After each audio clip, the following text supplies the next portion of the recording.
In this video, I'll show you how to brighten faces in DaVinci Resolve using the Magic Mask tool. Please note, this feature is only available in the Studio version of Resolve. First, switch to the Color page by clicking on the Color tab at the bottom of the interface. In the toolbar, select the Magic Mask tool. With it enabled, click and drag over the face you want to isolate. Resolve will automatically generate a mask around that area. To see the mask clearly, enable the Mask Overlay option. If the selection includes unwanted parts, use the negative dropper tool and paint over those areas to remove them.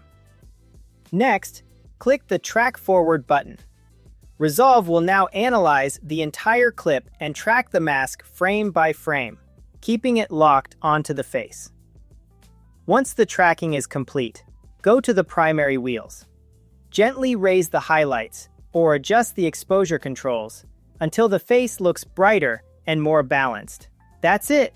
Your subject's face is now brightened and stands out naturally within the shot.